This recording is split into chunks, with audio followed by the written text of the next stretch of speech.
നമസ്തേ പ്രിയമുള്ള പ്രേക്ഷകരെ, നമ്മുടെ ചർച്ച ചെയ്തു മേൽപ്പത്തൂർ നാരായണ ഭട്ടപാദനാൽ വിരചിതമായ നാരായണീയത്തിലെ കപിലോപദേശം എന്ന 15ാമത്തെ ദശകത്തിലെ 4ാമത്തെ ശ്ലോകം. പ്രിയമുള്ള പ്രേക്ഷകർ, ഈ ശ്ലോകം ശ്രദ്ധിക്കുക.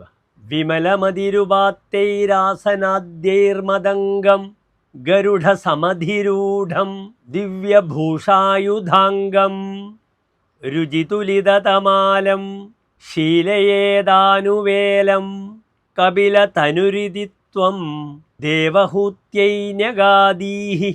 ഇനി പ്രസ്തുത ശ്ലോകത്തിലെ പദച്ഛേദം ശ്രദ്ധിക്കുക.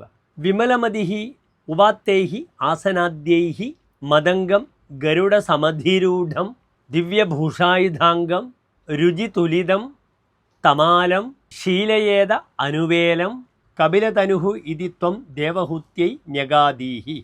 അടുത്തതായി പ്രസ്തുത ശ്ലോകത്തിൻ്റെ അന്വയം ശ്രദ്ധിക്കുക. ഉപാത്തൈഹി ആസനാദ്യൈഹി വിമലമതിഹി ഗരുഡസമധിരൂഢം ദിവ്യഭൂഷായുധാംഗം രുചിതുലിതം തമാലം മദംഗം അനുവേലം ശീലയേത ഇതി കപിലതനുഹു ത്വം ദേവഹൂത്യൈ ന്യഗാദീഹി. പരിശുദ്ധ ചിത്തരാൽ സ്വീകരിക്കപ്പെട്ട് യോഗാസനങ്ങളിലെ ഇരിപ്പ് മുതലായവ കൊണ്ട് ഗരുഡൻ്റെ പുറത്ത് സ്ഥിതി ചെയ്യുന്നതും ദിവ്യാഭരണങ്ങളോടുകൂടിയതും തമാല ശ്യാമവുമായ എൻ്റെ വിഗ്രഹത്തെ എപ്പോഴും മനസ്സിൽ തന്നെ ധ്യാനിക്കേണ്ടതാണ് എന്ന് കപില മൂർത്തിയായ അങ്ങ് സ്വമാതാവായ ദേവഹൂതിയെ ഉപദേശിച്ചു.